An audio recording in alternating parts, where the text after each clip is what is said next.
Salut tout le monde, avant de commencer la vidéo, je tiens à préciser que celle-ci sera en audio.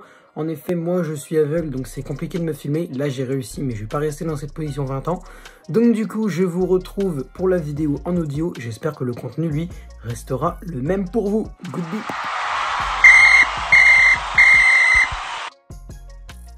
Yo tout le monde, c'est le football à l'aveugle. On se retrouve aujourd'hui pour une nouvelle vidéo. La vidéo des top pronos des demi-finales de l'Euro. Et je sais, je suis un abruti car en fait j'avais complètement oublié de faire les top pronos des huitièmes et des quarts. Pourquoi? Je sais pas, j'avais juste oublié complètement. Je sais pas, j'ai fait complètement zapper. Donc voilà, je me suis dit tiens, on va faire les demi quand même. C'est comme important de faire les demi. Et aussi on fera un gros truc pour la finale, bien entendu. On fera un truc, une espèce d'avant-match. En fait, je me concentrerai que sur un match en particulier. Et puis, ouais, je sais pas trop comment on va faire, mais on va essayer de faire une espèce d'avant-match, match solo. Voilà, il y aura quand même des trucs à dire. On va essayer de débriefer un peu les matchs les demi-finales et de voir ce qu'on peut en tirer pour la finale. Voilà, on va essayer de faire un truc. En tout cas, aujourd'hui, on va s'intéresser à deux matchs. Donc, alors, Espagne-Italie. Moi, je dis que c'est Espagne-Italie. Il y en a qui disent que c'est Italie-Espagne. Moi, je dis que c'est Espagne-Italie. Parce que déjà c'est l'Espagne qui a gagné en premier, l'Italie en deuxième, donc ça veut rien dire de base, mais je crois que c'est comme ça que l'UEFA compte. Et derrière c'est Danemark-Angleterre, parce que le Danemark a gagné, parce que le Danemark jouait en premier et l'Angleterre en deuxième. Donc si l'Angleterre avait joué en premier, ça aurait été Angleterre-Danemark et Italie-Espagne. Bref, donc là c'est Espagne-Italie ce soir à 21h et demain Danemark-Angleterre, même heure, même stade aussi, hein, même stade Wembley. Alors j'ai pas envie de revenir sur ça, mais il faut quand même un petit peu en parler. Le gouvernement anglais interdit aux supporters espagnols, italiens et danois de se rendre à Wembley. Donc il n'y a que les supporters anglais qui ont le droit. Alors pourquoi? Évidemment, ils n'ont pas fait ça en mode « vous irez pas et nous on va y aller ». Et ouais, parce qu'on a juste envie d'être con. Non, c'est pas pour ça. C'est parce que mesures sanitaires. Alors en fait, ils interdisent pas vraiment aux supporters Azzurri, de la Roja et danois, oui, je sais pas comment on dit, enfin, je sais pas, danois, j'ai pas de surnom pour la sélection en tête, comme ça. Bref. Donc, du coup, ils interdisent pas forcément aux supporters italiens, espagnols et danois de venir. C'est juste qu'il faut, je crois, une quarantaine une semaine. En fait, il faut une quarantaine d'une semaine. Et étant donné que c'est un petit peu pas possible du tout, il y aura pas de supporters espagnols, italiens et danois dans le stade. Pourquoi? Parce qu'en fait, une semaine avant, en fait, je pense qu'il faut, tu peux le faire, mais en fait, il fallait réserver largement avant. Et comment? Il fallait arriver une semaine avant la demi-finale, quoi, pour pouvoir faire ta quarantaine. Mais bon, dans la mesure où tu sais même pas si ta sélection va être en demi-finale ou pas, tu sais même pas, peut-être que même le mardi, tu sais même pas si elle va être en quart. Alors voilà, quoi, c'est un peu compliqué. Donc je pense que, à mon avis, il y aura absolument pas de supporters espagnols, italiens et danois dans le stade. Ça se trouve, j'ai oublié quelques trucs, mais bon, les mesures sanitaires sont un petit peu compliquées à comprendre. C'est réservé à l'élite. Je ne fais pas partie de cette élite, donc moi, je me contente des bribes et on passe à la suite.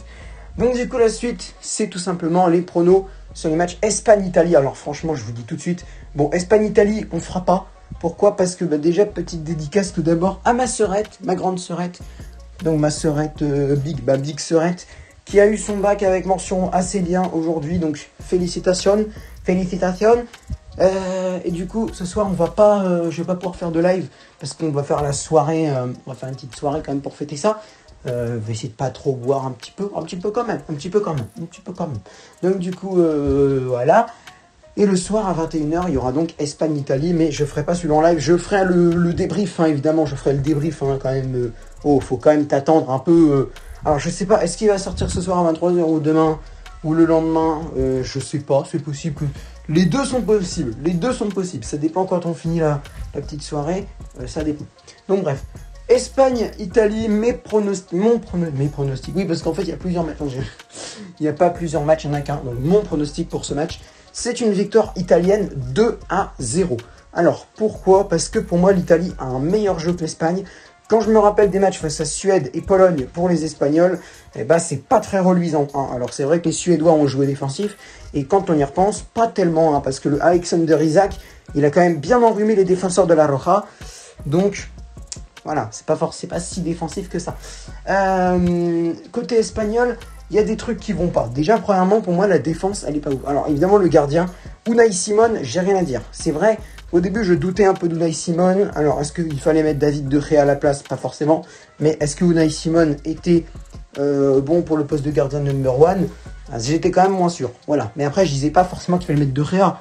Parce que De Gea est autant moins sûr, voire encore moins, encore plus, ça se dit pas, mais encore moins sûr, c'est là ça se dit, encore moins sûr que Simon à ce poste. Mais pour moi, Simon, c'est un peu trop juste. Voilà, ça va. Mais tu vois bien que les Espagnols, j'ai fait quand même la première mi-temps de Suisse-Espagne en live, bah tu vois quand même que la Roja, ils ont marqué, c'est bien, Jordi Alba qui a été en plus monstrueux sur le début de match. Mais derrière, ils ont commencé à laisser la possession, ils ont commencé à baisser de niveau, et les Suisses se sont procurés beaucoup d'occasions, avec la suite qu'on connaît, le but égalisateur en seconde mi-temps, et derrière, tir au but, et finalement, ce sont les Espagnols qui passent. C'est bien, ils sont passés. Mais moi, je retiens quand même que les mecs, ils ont marqué 1-0, mais derrière, ils ont bien failli se faire avoir. Le nombre d'occasions suisses, sur corner notamment, dans la première mi-temps, il y en avait quand même beaucoup. Et en deuxième mi-temps, c'était la même, ça s'est fini par un but. Donc, je retiens ça côté espagnol et côté italien. Bah, à part le match Italie-Autriche qui a été très juste en huitième de finale, bah ça va, moi je dis ça va, hein, franchement. Alors, Italie-Turquie, il n'y a rien à dire, ça a été un jeu exceptionnel. Bon, d'un côté, les Turcs, ils n'étaient pas très reluisants, mais quand même. Italie-Suisse, dans la finition, c'était très très très médiocre, ça c'est vrai. La finition était très médiocre, et quand même, le reste du jeu était très intéressant. Et Italie-Pays de Galles, bah, ils se sont contentés de gagner un petit 1-0, voilà, on va pas... c'est vrai que je ne l'ai pas beaucoup vu, moi je me suis concentré sur Suisse-Turquie, c'est vrai. Mais... ils se sont contentés de gagner, voilà, c'est bon.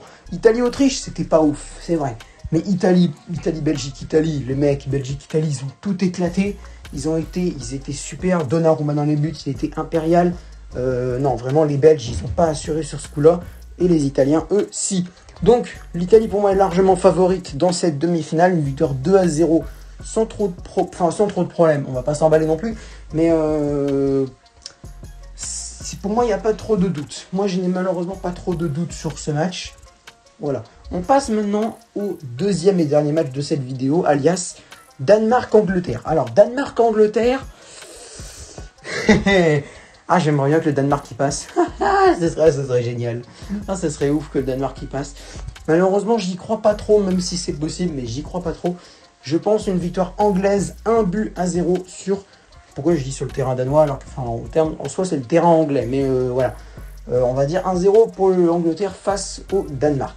Alors, pourquoi 1-0 seulement? Pourquoi? Parce que le Danemark, malgré leur mauvais match face à la Finlande, bah derrière, ça a été Danemark-Belgique. Il y a eu une première mi-temps où les Danois, ils ont quand même été très intéressants.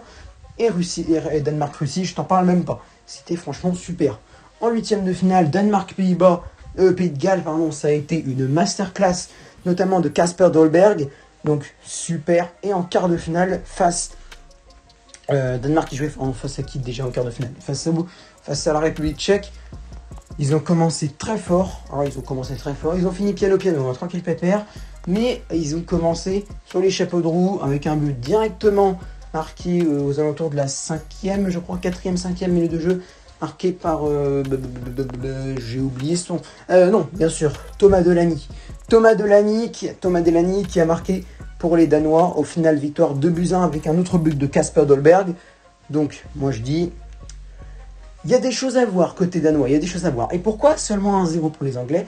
Bah parce que les Anglais, oui d'accord, ils ont gagné contre l'Allemagne 2-0 et ils ont gagné contre l'Ukraine 4-0. Oui d'accord, mais quand tu revois la phase de poule, eh bah c'est pas ouf non plus. Face à la Croatie, moi je trouve qu'ils s'en sortent quand même assez bien. Parce que les mecs n'ont pas beaucoup attaqué non plus. Alors j'ai pas regardé absolument tout le match parce que ça a coupé un petit peu le live que je regardais. Mais de ce que j'ai vu, c'est-à-dire quand même un bon 75%. Ah, c'était pas ouf non plus. C'était pas dingue non plus. Et je te parle même pas d'Angleterre-Écosse derrière. Alors, Angleterre-République tchèque, ça va. Oui, ça va. Ils ont maîtrisé tranquille. Mais Angleterre-Écosse, oh bah les Écossais, ils ont pas de chance. Hein. Ah, ils ont pas de chance les Écossais parce qu'ils étaient à ça de t'en marquer un et de gagner le match 1-0. Moi, je dis, voilà. Alors, sur la phase finale, l'Angleterre a haussé le niveau, c'est clair. Pour moi, il n'y a rien à dire là-dessus. Ça se confirme avec le 4-0 mis face à l'équipe de Shevchenko. Mais derrière, mais avant, les phases de groupe ne sont pas pour moi exceptionnelles non plus. L'Angleterre n'a pas été flamboyant non plus. Hein. Pour moi, ils s'en sortent très bien sur Angleterre-Croatie. Et encore plus bien, même si ça se dit pas, ils s'en sortent encore plus à leur avantage. Enfin bref, ils s'en sortent encore mieux sur Angleterre-Écosse. Donc, voilà pourquoi je pense quand même que l'Angleterre va gagner 1-0, parce que je vois pas le Danemark... Voilà, après, j'ai dit 1-0, mais est-ce qu'on pourrait pas aller chercher un petit 1-0 en prolongation? Est-ce qu'on pourrait pas aller chercher ça? Ah, mes petits Danois, mais moi je veux que le Danemark y passe. Hein. Parce que alors, moi j'étais pour l'Angleterre face à l'Allemagne, parce que l'Allemagne, je veux pas qu'il passe un quart. Je voulais pas qu'il passe un quart. Parce que l'entraîneur Joachim Löw, j'ai du mal avec lui. Je veux qu'il se casse, ça fait 15 ans qu'il est là. Le mec en 2018, il a rien fait. Donc voilà. Mais par contre, du côté allemand, du côté anglais, c'est vrai, il va falloir se méfier d'Harry Kane, qui commence à monter de niveau. Mais sinon, bof, ouais, même Sterling. Même franchement, Raheem Sterling, il est pas ouf non plus. Hein. Quand tu regardes bien, c'est pas exceptionnel non plus, tu vois. Bon bref, sur ce, c'est la fin de cette vidéo. On a assez fait 1-0 du coup pour l'Angleterre face au Danemark et 2-0 pour l'Italie face à l'Espagne. Vous connaissez les 4 trucs à faire en cas de si vous avez aimé la vidéo. Like, partage, abonnement et commentaires. Surtout les commentaires le plus important pour me donner votre avis sur mes pronostics et sur les vôtres. Sur ce, c'était le football à l'aveugle. Je vous dis ciao ciao.